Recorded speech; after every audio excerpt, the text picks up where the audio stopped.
Truth Talks. Please, I'm excited about the Truth Talks. They are addressing true fellowship and what it means, what true fellowship and corporate worship looks like according to the Bible. I will sing to the old rugged cross, and exchange it someday for a crown. Welcome back. How y'all doing this week? Okay, your cousin. Oh man, we had such a joyous time to our guests. Welcome. Hopefully you enjoy this Bible study. We try to keep it real simple. I'm a simple man. I don't complicate things. I realize when I try to complicate things, I don't look as smart. When I leave it up to God, I got all the information. I can't go wrong here. There it is. So welcome. Welcome. So as we left off in the last like I always say, put your mind in the state that we're back in Jerusalem. All right. We all know what Jesus Christ came and did because we got the full story. But I want to kind of just put us right where David is right now, back in Jerusalem, focusing on what is taking place, what is happening. All right. In the last chapters, we stopped off at what, 30? 31. We kind of rolled through them both, and we was almost to chapter 1. 31. All right, so 31. We could talk about 31, but we know in 30 that Saul was trying to figure some things out, right? And just wasn't. He got told it wasn't going to work out in his favor. So David also had some things that he was taking care of. His wife, the children, they all got captured. So we see things going on simultaneously. Saul is battling the Philistines. David is trying to go save his people. Because if you look at what's taking place here, we have David going to save his people. That's his mission right now. Even though he's on a run from Saul, even though everything he's in the land of the Philistines, he's still focused on what needs to be focused on. Even though in David in his peril, he is focused on victory for his people. So he goes down there and he go get his people. He meets a young man on the road. The young man tells him, "Hey, I'll show you where they are. Just don't kill me." And David goes back and gets people. And he's conquest. He's victorious. But at the same time, Saul was on the battlefield. And Saul was fighting, and Israel was not, they wasn't winning. Israel as a whole had been judged because of Saul. Now you remember what God told them when they said, "We want our king." What did he tell them? He said, if he said, "I'm gonna give you what you want, but if your king acts unjust, and therefore you and your king will both receive the same punishment, because this is what you asked." So as we can see that God has kept his promise. What y'all wanted, what I gave you, didn't turn out the way you thought it was. So as they fight in a conquest, we see that Saul, with the bad information or with the good information that he received from Samuel, from in the spirit through the medium, we know that Saul is going to die. And I want you to pay attention to what takes Saul down. All right, I want you to really look at Saul's turmoil, what he's going through.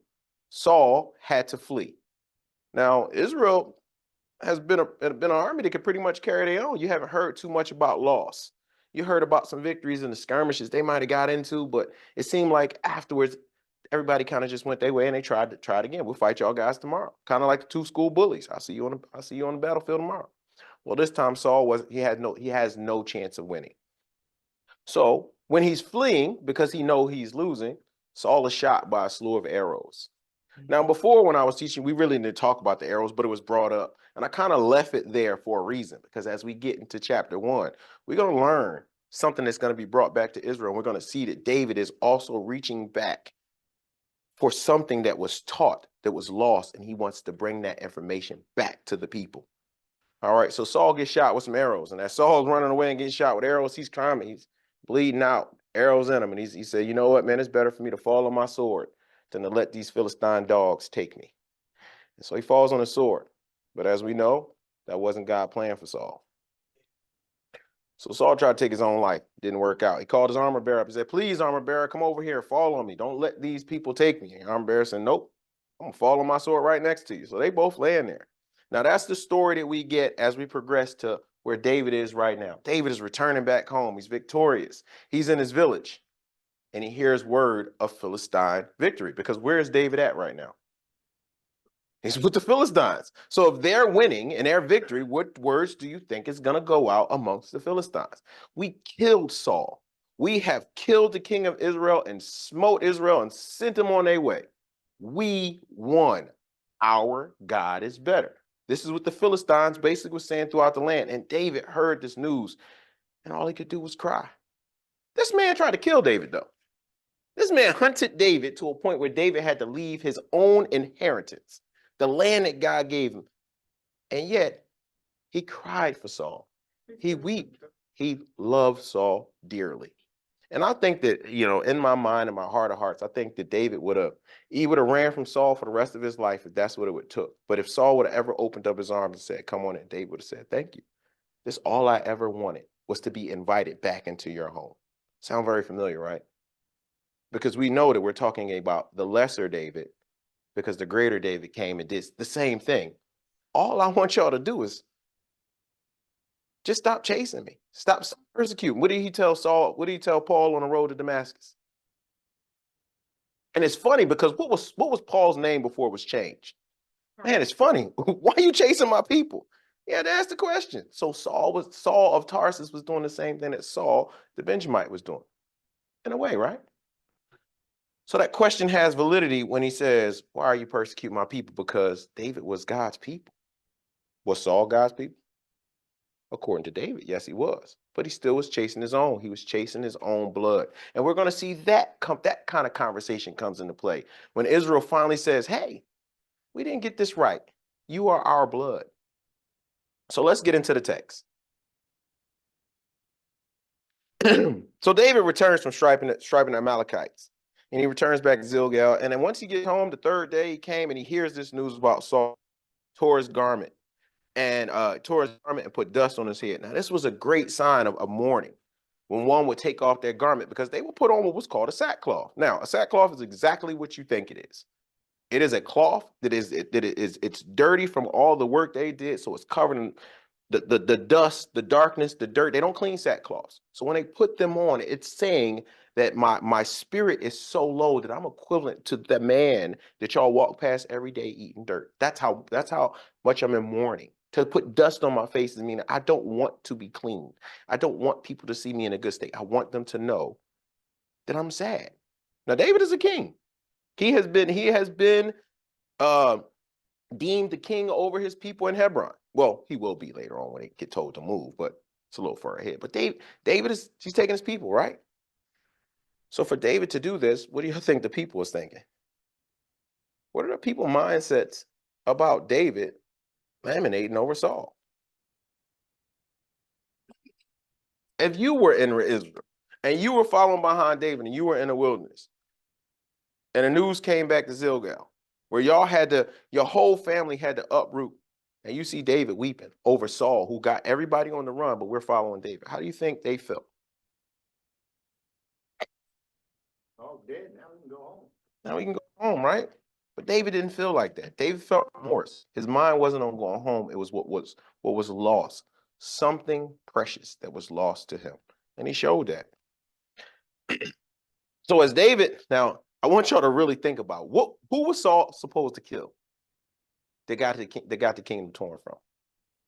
What was he supposed to do? What did Samuel tell him when he came down here, all those goats? Who were they supposed to go up against? The who?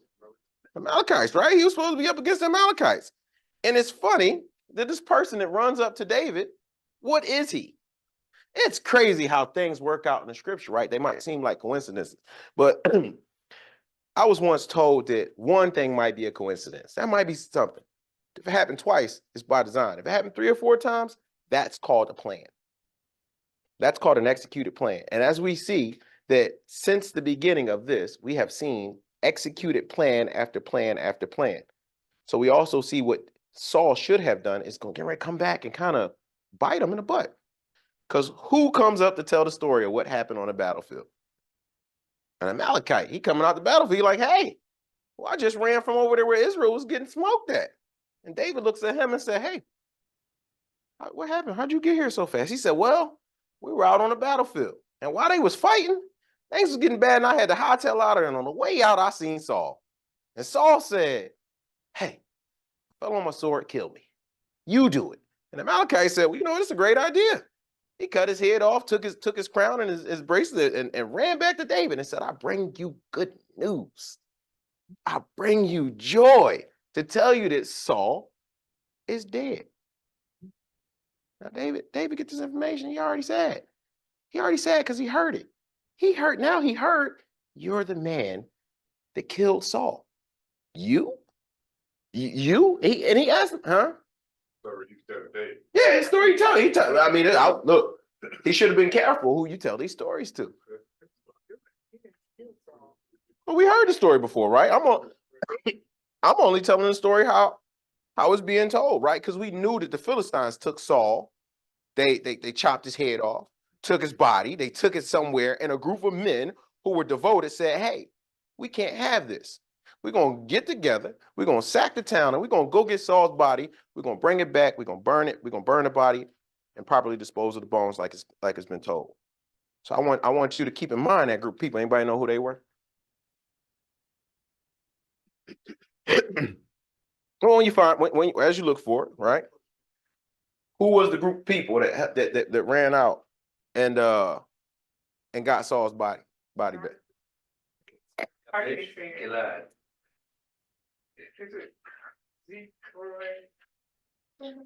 It was a group of people. They were a group of people, and let me get to it real quick.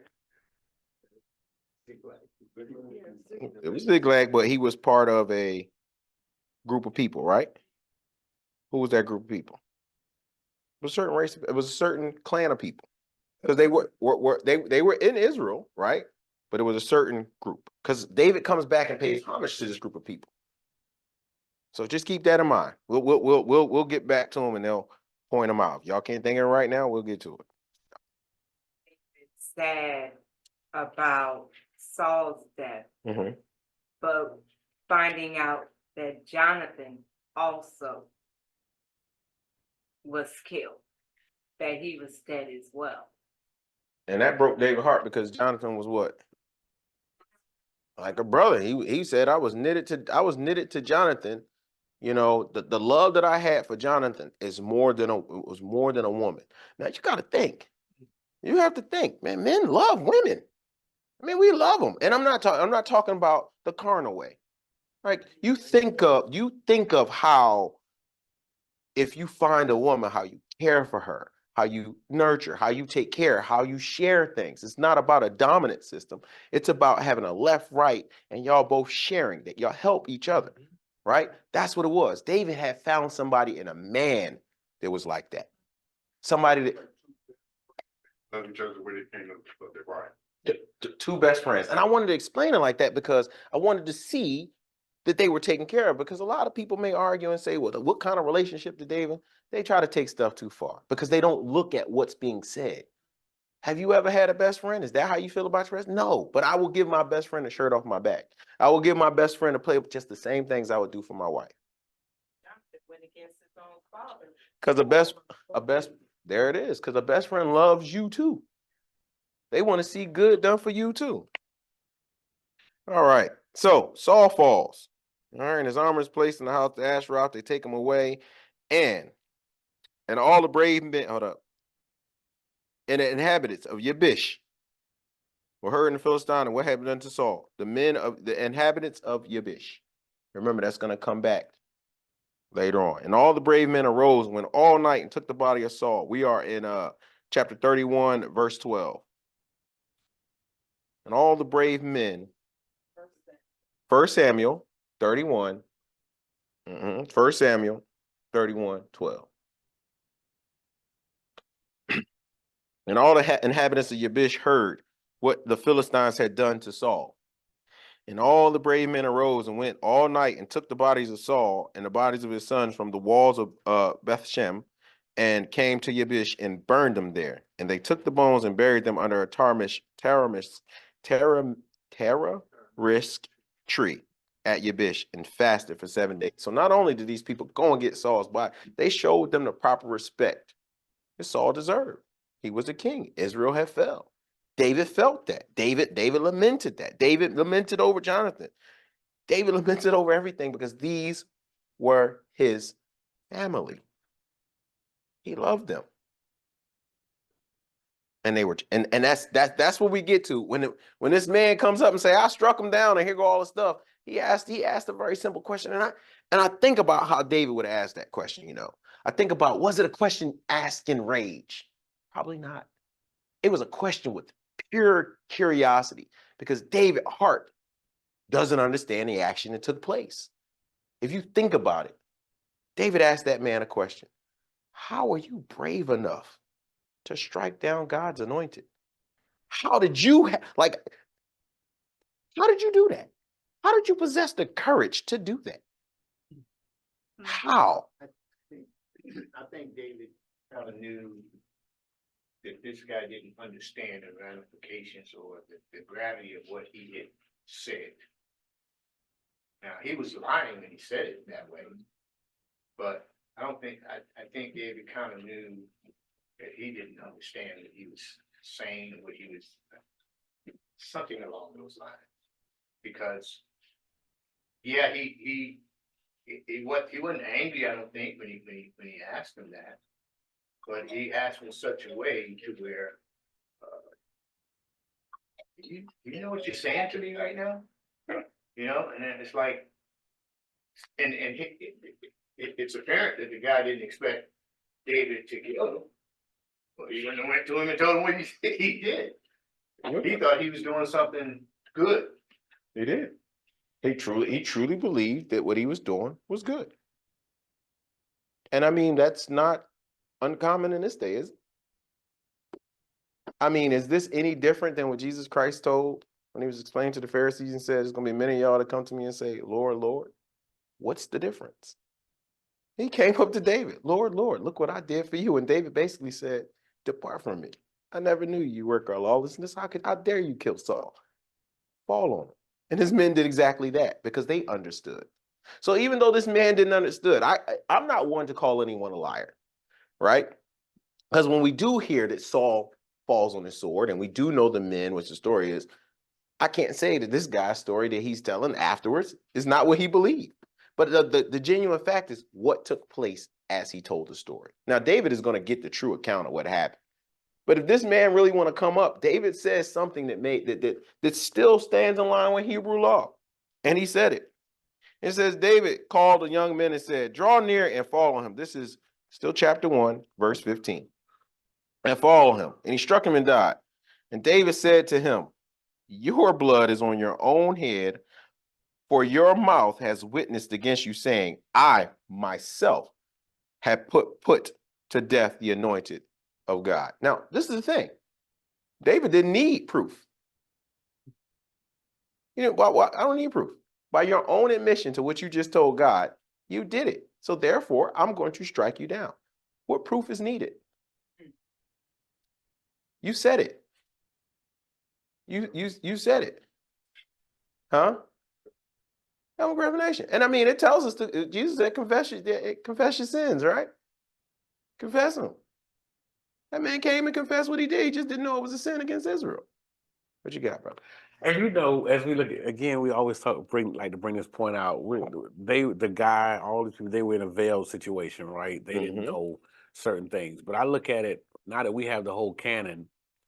As far as striking down God's anointed, that question you asked, I think about the Lord Jesus Christ. Al did a message on, you know, the human responsibility and things.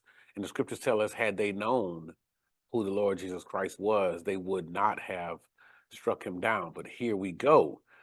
They thought they were doing something good too. They thought they were doing something good in destroying the Lord Jesus Christ, but we know from a unveiled situation, it was God's sovereignty. Yeah, he was murdered at the hands of wicked men, but we know who murdered the Lord Jesus Christ. It was done at the hands of men, but it was by the sovereignty of God. So I think even back here, PD, with this right here, yeah, they're just in the story, but I don't think he was concerned about God's anointed at that time. He thought he was doing, yeah. Oh, he was doing a good job. I mean, it's gonna. That was David's attitude when he was there. That you had the audacity, the things that you could take upon yourself, Yeah. strike down God's anointed. It wasn't so much of Saul being David's dad or friend. It's God's anointed. You made a Right. It's the decision office. Yeah. to strike down God's Yeah. anointed. I didn't do that. He was chasing me. It could have been anybody Yeah. but. I had several opportunities. Hey, Yeah. it could have been. It could have been anybody else in that position. It didn't have to be Saul, but he was talking. David was talking about the position that God's anointed. Right. Well, and also, if David would have let that man come into his town, we remember these they are under the law. This is why I say I tell the story to remove, not to put the veil back on, just for teaching, not to turn you away from anything like that. Put the veil back on. They under the law. That man showed up and told David, this is what when you think about the law, I killed a child of Israel. Mhm. It was King Saul. And we know the story is focused on King Saul. Right. But that's why David wiped out the Philistines with such aggression. Because if you kill one Israelite, to me, you've already crossed God, and I will kill all of you. That's how David operated. So when somebody comes up and say, hey, I killed your brother from Israel, let alone not just your brother, your father-in-law, the king, like the the severity stacks, but not in a way that the man thought. I killed King Saul. Nah, I did this. David's mind was, you killed the king. Yeah, you did. You killed Saul. Yeah, you did. You killed the ruler of Israel. Yeah, you did. But you touched one of God's children. If you notice what David has been saying, he hasn't been saying, oh, I'm not going to kill you, Saul. He said, I'm not going to kill God's anointed. Mhm. That's a child of Israel. David, remember, what did Abigail tell David? Hey, don't come up this hill just yet. Think about what you're about to do. And David said, oh my God, I almost shed blood. So it's literally, David's mind is always bigger picture. If you think about it, he called that man one of the anointed. Because yes, he knows, but he also knows he's a child of God. He also knows that Israel is people. That's why go ahead. Here's the dynamic too. This was an Amalekite. Mhm. He was an Amalekite. Mm-hmm. But he's against Israel anyway. Was he? Was he? David is with the Amalekites at the time, Philistines. But was he? He was fighting against. That could be another justification why he thought that bringing it to David was good. Exactly. He had a whole lot of reasons, but every one of those reasons, if he would have thought about it, probably would have saved his life. But he's going to David, who is among his clan. Mm-hmm. So he's not looking at David as God's anointed. So I'm bringing this to you, you are God's anointed. I get you. He's bringing this to David because David to him, in his mind, is one and the same. Let me spin that a little bit. And I thought like that too. David is part-time, but I'm gonna spin like this. This man just came back from the battlefield. He has Saul crown and all his stuff, and he takes it to David of all people. To David of all people. Do you think he really was showing up with good intentions? I can't say because the Bible don't say. But David of all people, yeah, I know I'm part, but you bring me the crown of Israel, the stuff, the spoils from. Why me?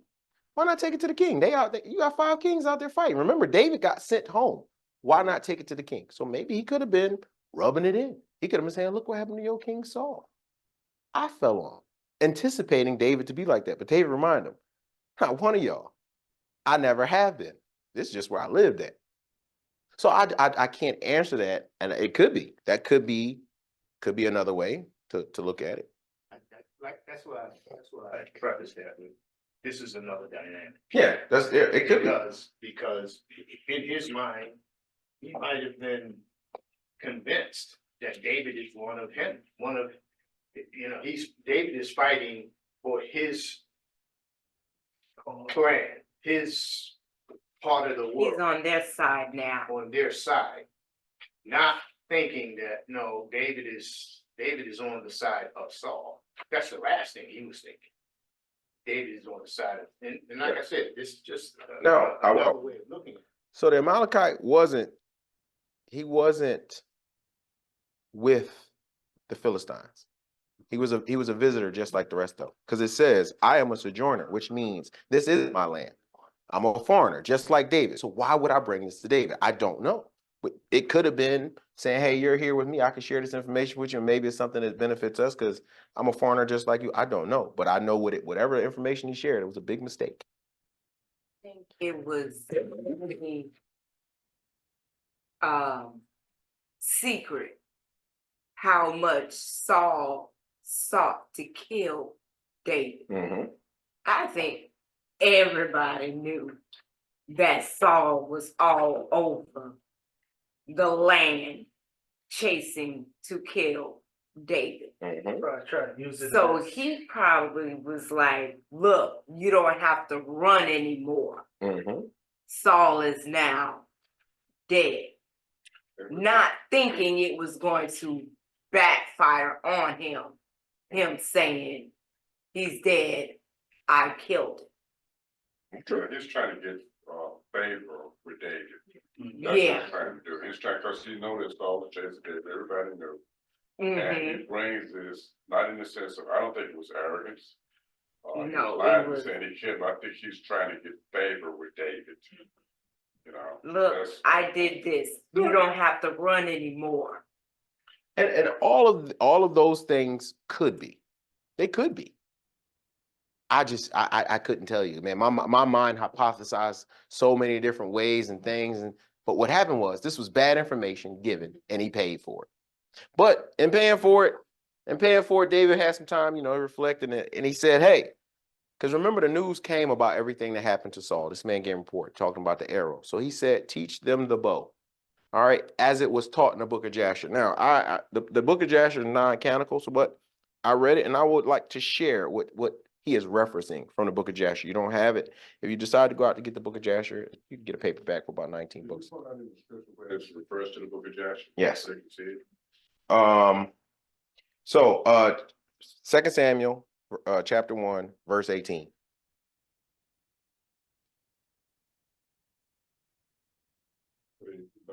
This is like, when I brought the book of Enoch in that Jude quoted. Okay, this is a part of that clan of books here, book of Jasher. Yeah. Okay, so you want to read it? No, well, you can read 18 and I'll read what was said. Everybody there? Please. And just, I'm glad, I was gonna bring mine, I'm glad you brought yours, you said, okay, because the Bible does reference it. 18. We're not NASB, so it'll be quite different from a King James or NIV, okay? 2 Samuel 1, verse 17 and 18, and this is the song, of course, that, okay, then David chanted with this lament over Saul and Jonathan, his son. And he told them to teach the song of Judah, the song of the bow. Behold, it is written in the book of Jasher. All right, so this is where we are right now. So I have the book of Jasher, which is, once again, it's non-canonical, but it's good supplementary to have with the scripture because it tells a little bit more of the stories. So when you see this, why are we saying teach the bow? What was going on with Jacob and Judah to where they had to take the bow? Well, they were actually in a conflict as well.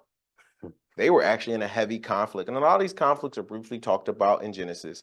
The book of Jasher is called Little Genesis. It adds a little bit more. It goes a little bit more into the details. It only goes up until the conquest of Joshua. The book of Joshua was written by Caleb. Caleb wrote the book of Jasher. That is who they give credit to for the scrolls. However, this is what it says in the book of Jasher in chapter 56, verse 8. And it says, Jacob said unto Judah, I know, my son, that you are a mighty man for your brothers. Reign over them, and your sons shall reign over their sons forever. And only teach your sons the bow and all the weapons of war in order that they might fight the battles of their brothers who will rule over his enemies. So David is saying, Israel has fallen.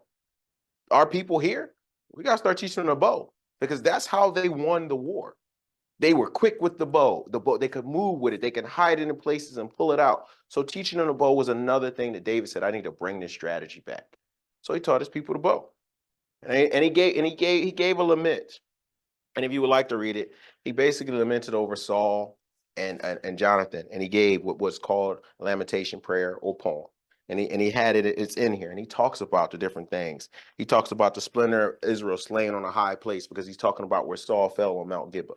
He's talking about that even though I'm here in Gath and I'm here in all of the Philistines' land, let it be known that Saul and Jonathan were righteous. They were the cream of the crop of Israel. I will not stand here, and even though I'm in the midst of foreign land, I won't stand here and allow somebody to bash him. I'm gonna tell it even though I'm here.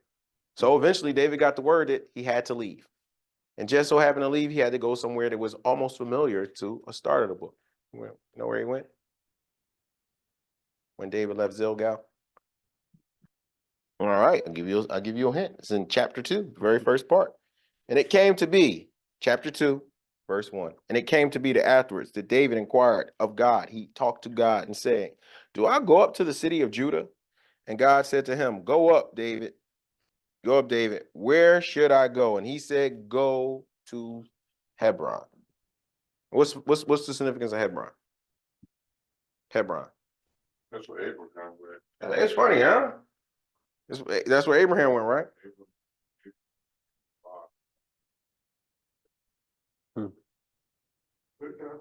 Please. About this chant here also. In this chant, go back and read it.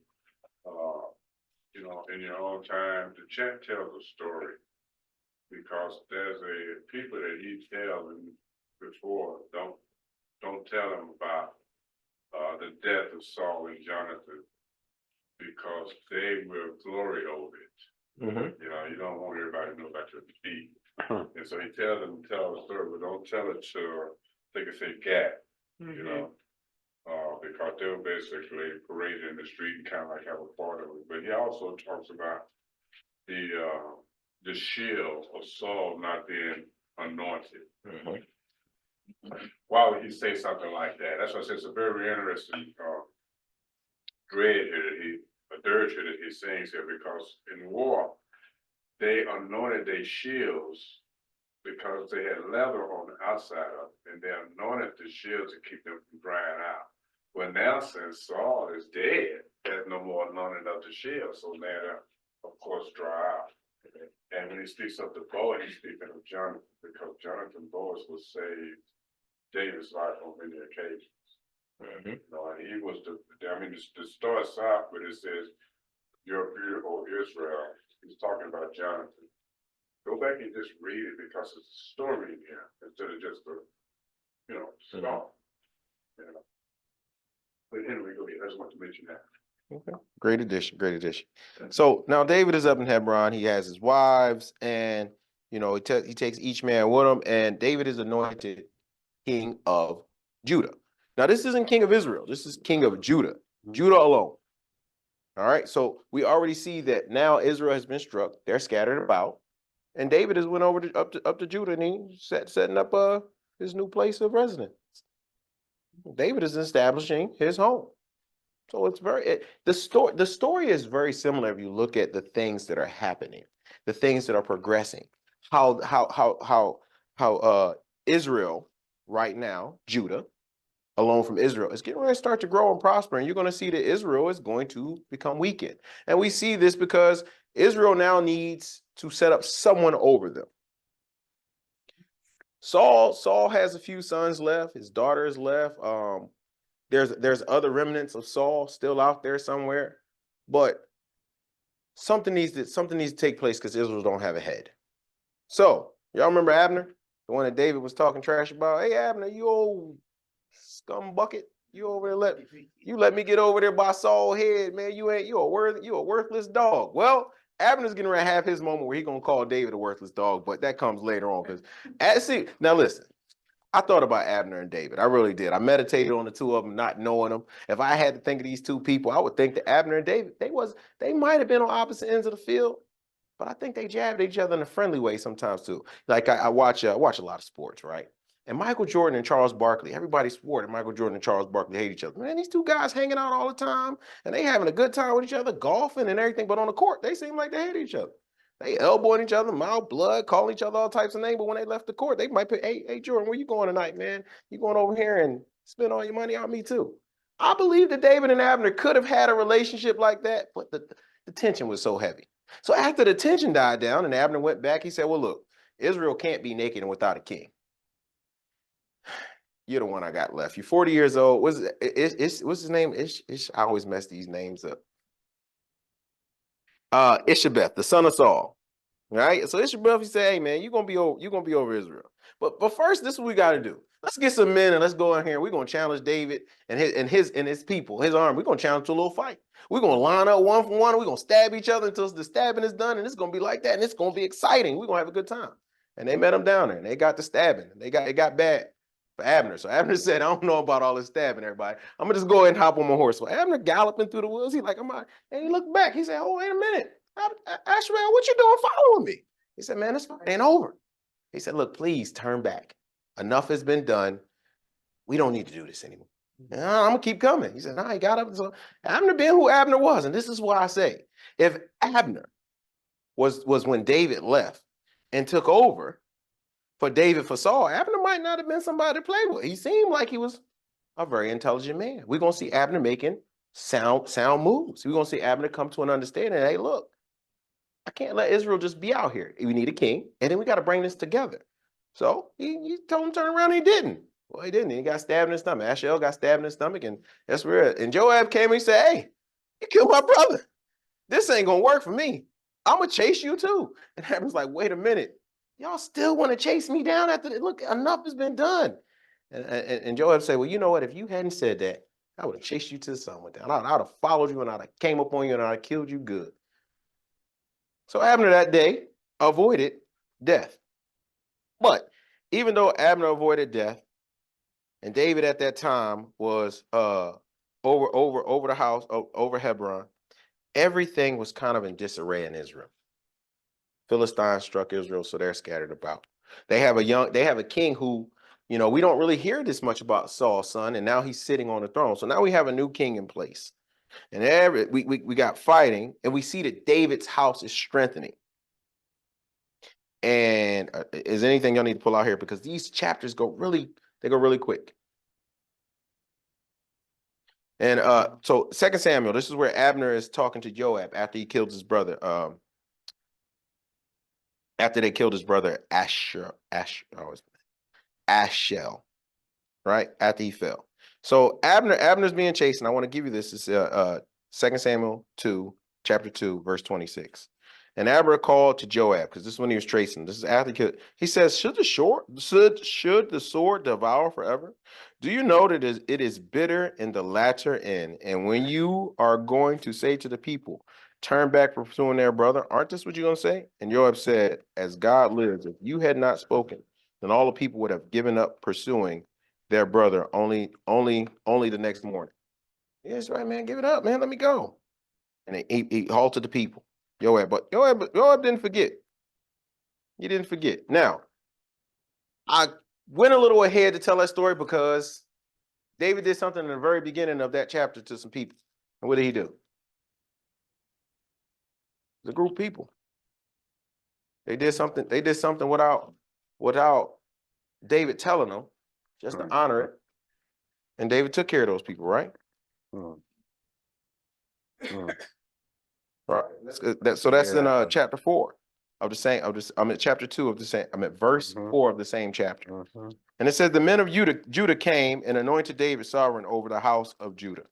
There, they also reported David saying, the men of Yabesh Gilead are the ones who buried Saul. And David sent a messenger to Yabesh and Gilead and said to them, you are blessed. You are blessed of God, for you have shown mercy to your master and Saul that you buried him. So he blessed them.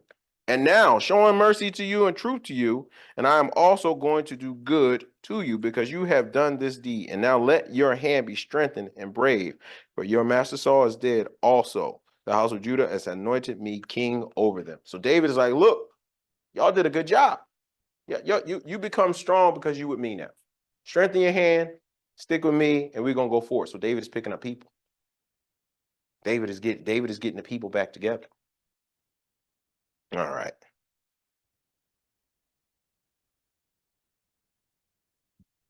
David sermon 19. Okay, so it's going to be a lot of infighting going on.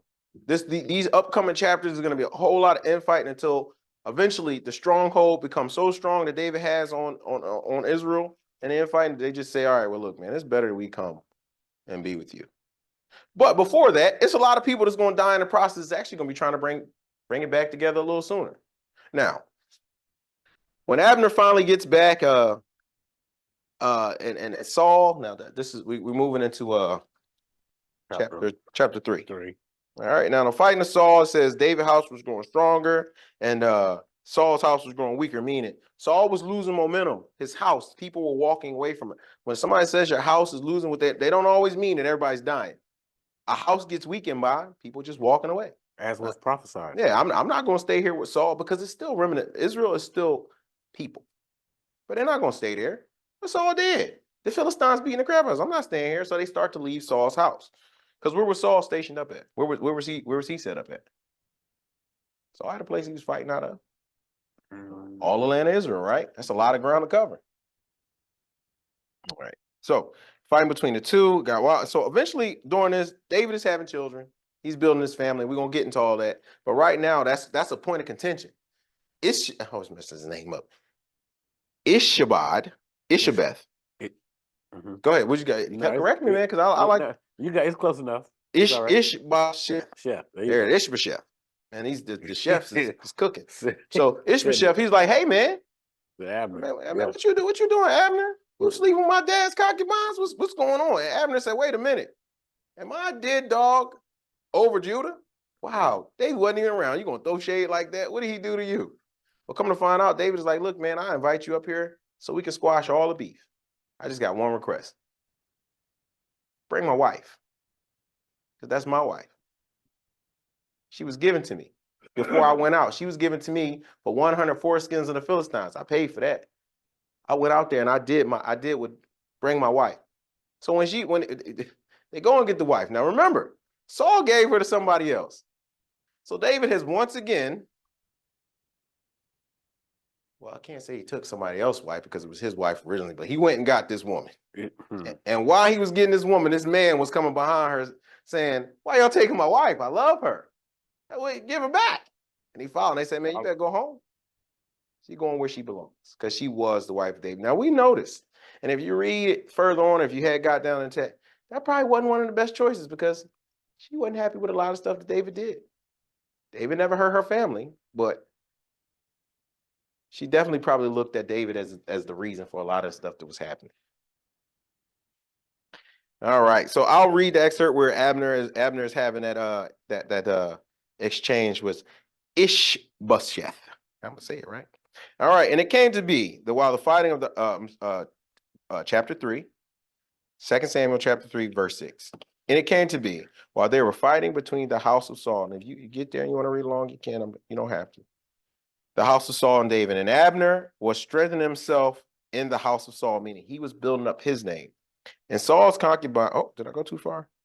No, yeah. And Saul's concubine, whose name was Ritzpah, daughter of Aiah, and Ishabah said to Abner, why have you gone into my father's concubine? And Abner was very displeased with the word of Ishabah and said, am I a dog's head that belonged to Judah, that I'm showing loving commitment or mercy to the house of Saul's father, Saul, your father, to his brother and to his friends today?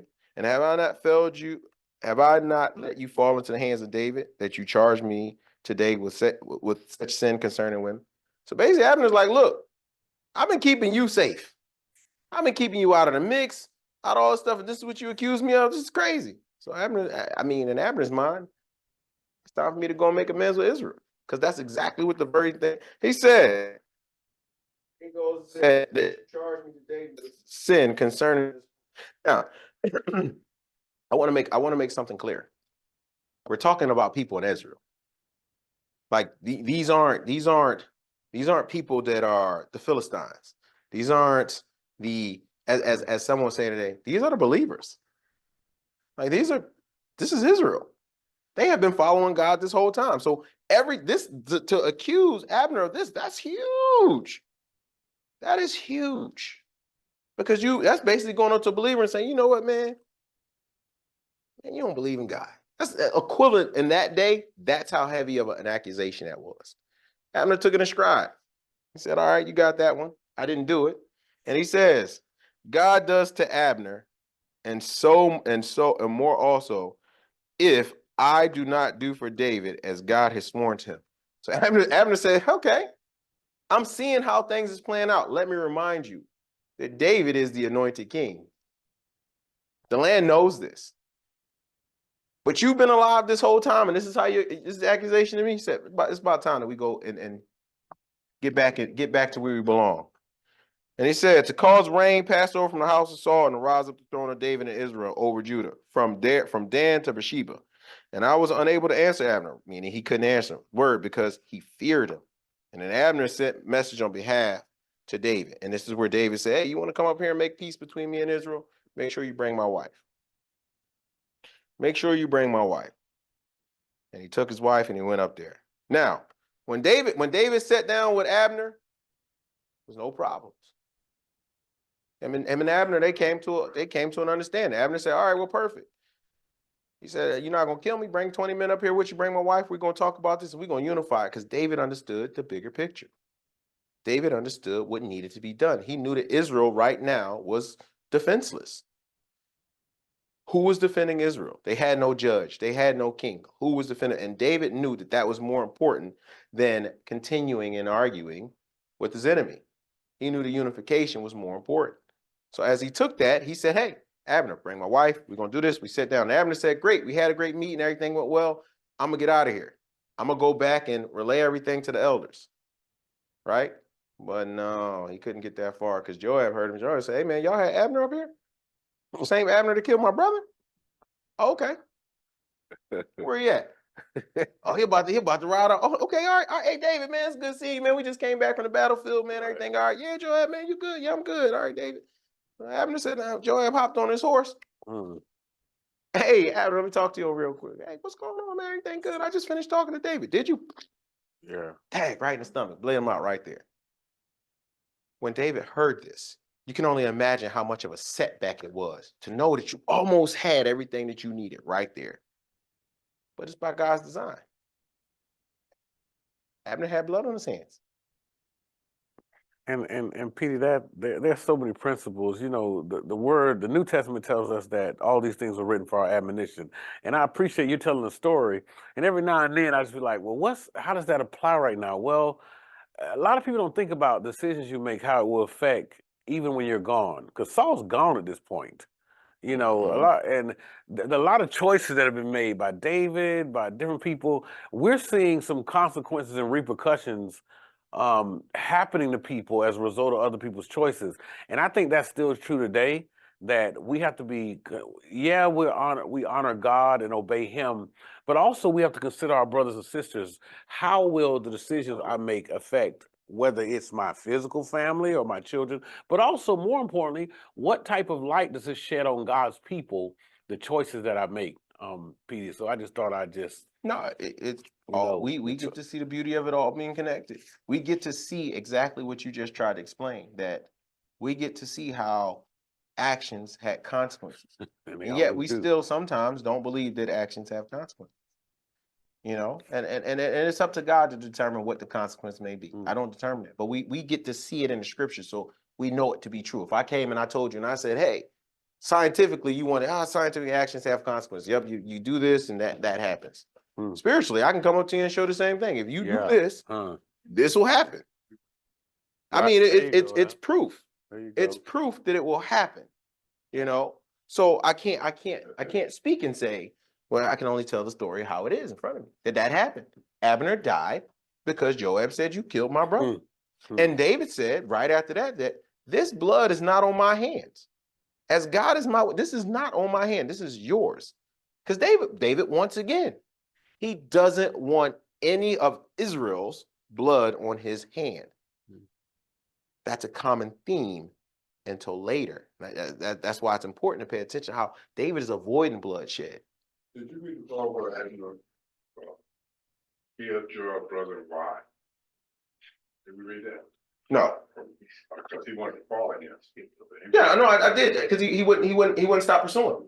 Yeah, I said that. He wouldn't stop. I just didn't go in detail. I told what happened after Joab was pursuing him because it was two pursuits.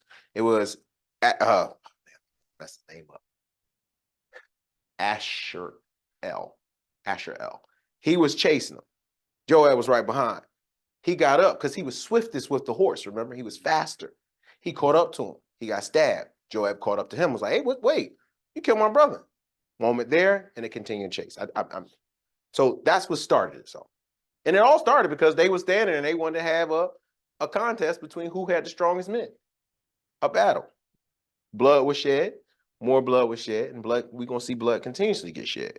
Because after David does this, he said, "Hey, blood is not on me. I actually liked Abner. I liked Abner so much that what we're gonna do is we're gonna give Abner a proper burial. And all of Israel's gonna, and all of Judah is gonna know, and everybody in Hebron is gonna know that it wasn't me. I had no problem with Abner. This ain't on me. I wanted peace. So let's bury Abner and show everybody else that I am a king of peace, not a king of war." All right, and I'll read a little bit. Chapter Samuel 2, chapter 3. I'm gonna start at 27. And thus Abner returned to Hebron, because he's still in the city. And Joab took him aside to the gate to speak with him privately. And there he struck him in the stomach, and he died for the blood of Ashel, his brother. And when David heard afterwards, he said, "My reign and I are guiltless before God forever. The blood of Abner, son of Ner." So I don't have it on me. "Let it rest on the head of Joab and all the father's house, and all of his father's house, and let there never fail to be in the house of Joab one who has a discharge or a leper, or who has taken hold of the staff or falls by the sword," meaning one is going to be a shepherd, or one is going to be in a battlefield dying, "or who lacks bread," meaning even then he's still going to be careful. Or who lacks bread, meaning he won't have it. These are the penalties. I'm sorry. These are the penalties that's being put on him. It's going to be somebody in the house. It's going to be a leper, a shepherd, falls by the sword, mean die, or they're not going to have anything. That's because of what you did. And David decreed it. And so Joab and Abishai, his brother, killed Abner because he had killed their brother Ashel at Gibeon in the battle.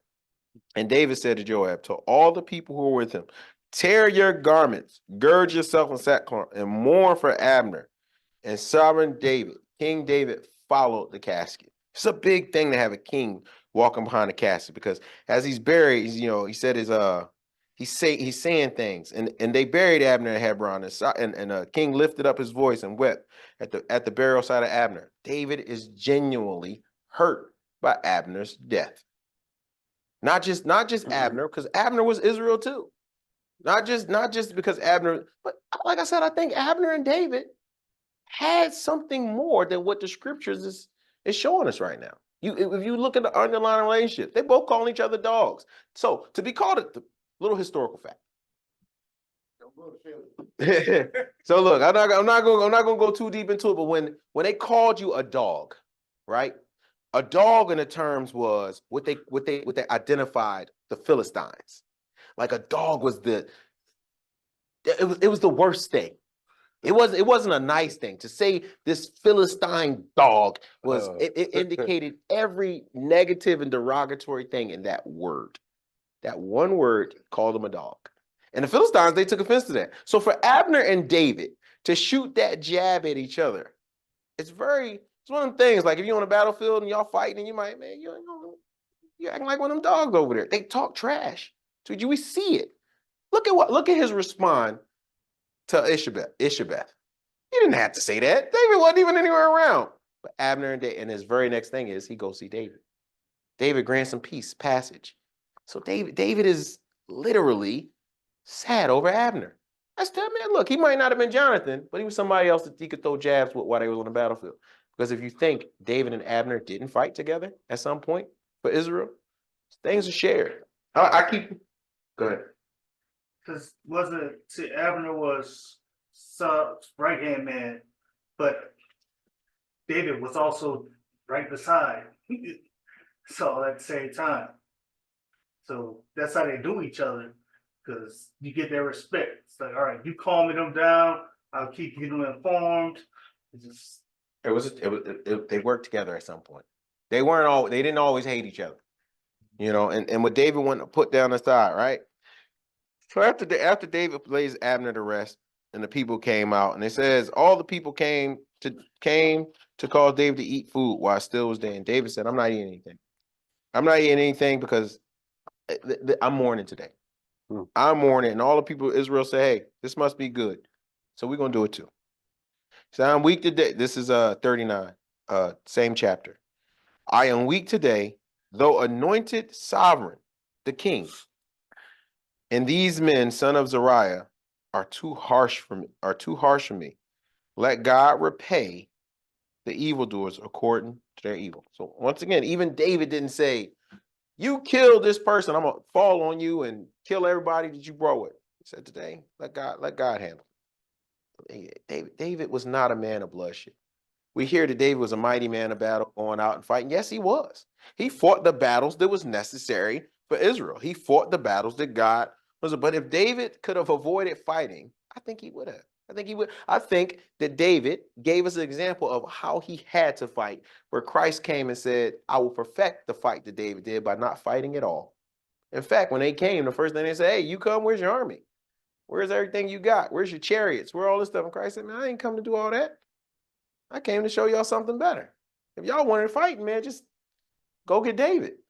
I mean, he'll come through here and David will show you. The Romans during the time so the Romans was puppies. They wasn't this big army as they was during the time that Jesus was on the earth. Romans was puppies. If you look at that chart and you got time, you see the Romans, they was just getting started. If David would have said, "You know what, I want to go across the way and take out Rome," he could have. He could have conquested just like all those armies did. But that's not what God had in plan for the kingdom. So when it grew, that even though the war machine was growing, the mindset, the belief, the system that God was putting in place, that he's been putting in place since the beginning, just trust and believe me that I'll do it and it'll come out right. That was what was being in place by. That's what God was using David. Put a system in place of belief. They trusted David. If David said he was going to do something, he has shown the people that follow him he's going to do it. My enemy or enemy of God, I'm going to wipe you out. He said, "You're on the side of God, I'll bring you in." So he constantly showed what he was doing. Now, David, as we get into chapter 4, so after David, after they lay Abner to rest, we find out some more because we seen that Saul's daughter came back. Now we hear of Jonathan's son. Now Jonathan's son, let's think about this. So when I think about Jonathan's son, I think about, all right, lame legs. All right, because as he was running, the nursemaid broke his foot. So they said that Jonathan was lame in the feet. So he couldn't get around on his own. So the town that Jonathan was living in, where he was staying at, was the slums. It wasn't the best town. It was just a place where, he went from the palace to where he was at to the slums. But to Mephibosheth, that was home. Mephibosheth never even, he knew where he came from because he was young when he was running, but that's where he grew up at. David didn't go see him right then and there. Mephibosheth was a little older when David went back to see him. Mm-hmm. So Mephibosheth's sitting there, he having a good, he like, man, this is the best life can be. I'm alive. I'm not dead like everybody else who probably got wiped out in Saul's kingdom when things were going. I'm alive. I'm down in the slums. Nobody know who I am. I'm just gonna stay here because this is where I need to be. This is the table that I'm going to eat from for the rest of my life because I'm alive, and I'm okay with that. But David had something in mind. He said, "Hey, is there anyone else left in Saul's house that I can show mercy to? That I can say, come to my table even though you feel like you don't belong there, even though you don't understand how bad off you are, come to my table. And he sent for Mephibosheth. And he brought Mephibosheth up to the table and he sat him there. And not only did he say, he said, now the house that you were in down in the slums, those people are going to work for you. And not only going to work for you, the people that was down there with you in the slums, bring them up too. They can eat good too. And not only that, I'm going to give you not just a seat. I'm going to give you a seat where I'm sitting. All because I loved your father. Because your father was kind to me. So we see that David is somebody who repays kindness. He doesn't repay kindness with a snake or a rock, right? He doesn't offer them the things. He offered them things that he offered them a second chance on life, if you can think about it. Because normally in a kingdom, when a new king takes over, what happens to the old monarchy? So Mephibosheth is placed at the table with the king. Sound very familiar. David used to sit at the table with the king. He was getting spears thrown at him. This could have been a perfect opportunity. David said, I'm going to set you here and throw a spear at you so I can see how I feel. But he didn't. Brought him to the table and he fed him. He gave Mephibosheth something that Mephibosheth didn't even know he was missing. A place at the table. Could he have known that? I don't know. I think that's a lot of it was probably the way he felt about Jonathan. Oh, yeah, he was. Yeah, Absolutely. yeah, he's so love that he would really want to show Jonathan where the dad is being gave to his son. So, and I'm going to read chapter 4 on. I'm at chapter 4, and I'm going to start at verse 4. And it talks about Mephibosheth. Now, Jonathan, son of Saul, who had a son who was lame in his feet. He was 5 years old when the news of Saul came out. Can you imagine being 5 years old, being told that your kingdom is getting ready? You don't understand what's going on. He's 5. If I told a 5-year-old that everything that he knew was going away, the only thing they probably say is, what did I do wrong? Was it me? Why do I have to leave? What's going on? So at the time, Mephibosheth was young. He doesn't know what's going on, but David is looking for him. And he says he was 5 years old when he heard the news. And Jonathan came from Israel, and his nurse took him up about the news of Saul. And Jonathan came from Israel, and his nurse took him back up, and they fled. And it came to be as he hurried that he fell and became lame, and his name was Mephibosheth. Try saying that 3 times fast. So the sons of Berathite,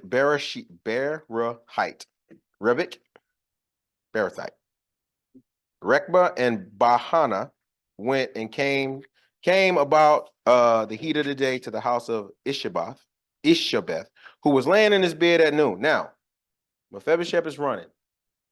Ishabeth is laying in his bed. Abner's dead. As we can see, David has Saul's he got his wife back. So we see that the kingdom of Saul is really in disarray.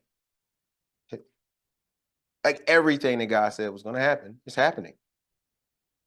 So now, one of Saul's sons lay in his bed, and it said, Ishbal, who was laying in the bed, knew, and they came into the midst of the house to fetch the wheat, and they struck him in the stomach. And Rebekah and Baal, his brother, escaped. Thus they came to the house where he was lying in his bed in the bedroom, and they struck him, and they slew him, and beheaded him. And they took his head and went to the desert, throughout the desert way all night. And guess who they brought that head to?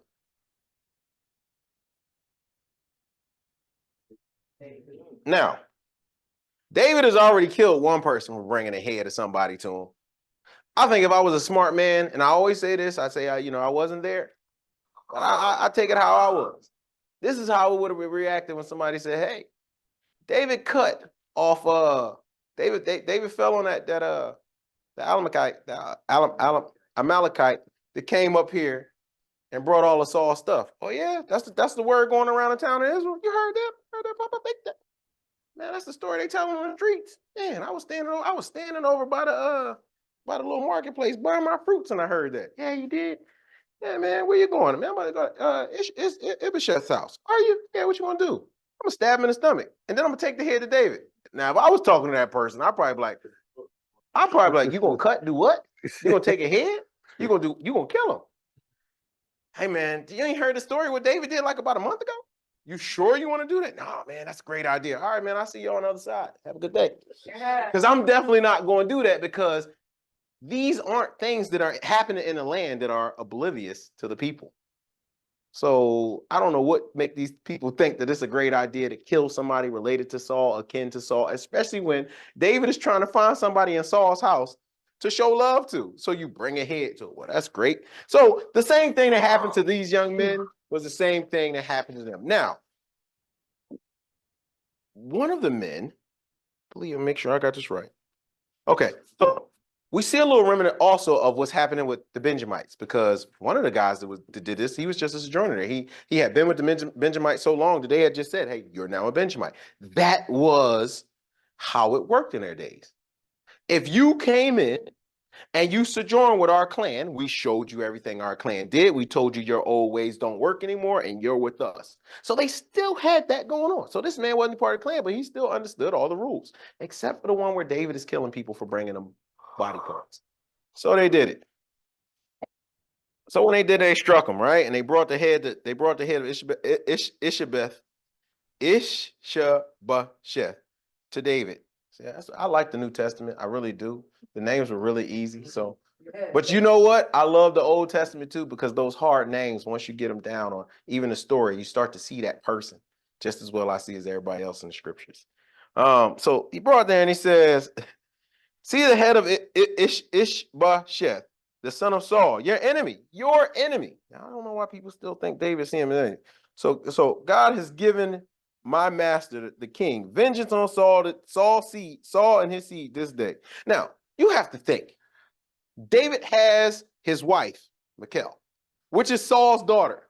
You show up with their brother head saying this is okay. You think David gonna let that fly? It's so many things that these people should probably think about when coming up with these plans. I'm gonna show up and I'm gonna roll in there and I'm gonna have a head and I'm like, bam. Oh man. Yeah, this your brother head. I brought it for David. I didn't know you was gonna be sitting there. I know you the queen and everything, but like, so David, this was a horrible idea. Oh, you're gonna have me killed. Okay. That's how it worked. Like, if you think about some of the things, and I mean, to be honest with you, I'd be a lie if I said sometimes sin don't look good.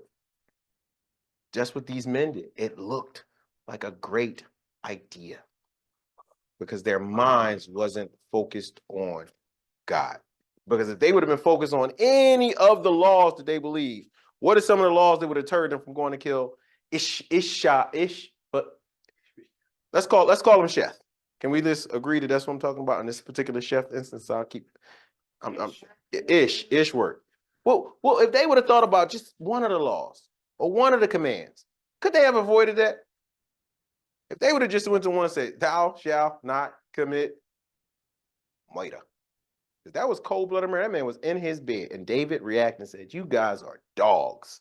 You guys are horrible people, worthless men. You went there and stabbed that man on his bed. How could you? Don't worry, I'll give you the same justice. All right, and David, now this is David's answer to them too. He says, son of Berethite, and said to them, as God live, who has ransomed my life out of all distress. Meaning, God brought me out of all that stuff and you bring in Saul's head saying he my enemy. I never said that. But God ransomed me out of all that. How much more wrong when men killed a righteous man in his own bed should I now require? That's the question. This is them getting put on the spot. Should I now require his blood at your hands and remove you from the earth? Before they can even answer, David commanded his young men and they killed him and cut off their feet and hanged them at the pool of Hebron. And they took the heads of Ishbosheth and burned it at the burial site of Abner. All right, I think that'll be a good place to put a pin in it because from here on out, David goes out. Yeah. He beating on the Philistines. He beating on everybody else. And Israel finally getting in line. I'm like, hey, we lost both of our kings. We lost the person that could possibly step up and unify this thing. I don't know. We're gonna see men that go down there after David try to make peace with the people who are in power, and they shaved them men heads off and sent them back beardless. I'm gonna tell you, it took me this beautiful thing you see on my face. I've been growing since I got out the Navy. That's been about a good 3 years, as far as I got. You know, there's a little bit of hair on my head, might be thinning right there. You shave my head and you cut my beard off and you send me back. I'm gonna look at David and be like, I'm bald and beardless. I wasn't like this when I went out. We need to go get the party started. And David said, you know what? Let's go get the party started. So we're gonna see David go to work as we pick back up on chapter 5. I know I went over a lot. It seemed like a lot, but that was only really about 4 chapters, and a lot happened. People died. Kingdoms that should have been built up was getting torn down because it still had to fulfill the prophecy. Things are moving in a direction that God wants. And if I continue to read the story and I was to read it all the way through, the last thing it says in the book of Revelations, I believe, is amen. So I'm gonna end it on that note. So it be. Anybody got any questions? Y'all can save it for the pastor. He's ready for it. Thank y'all for your time and allowing me to take this trip to Jerusalem, man. It was beautiful. Thank you. Thank you. Yeah.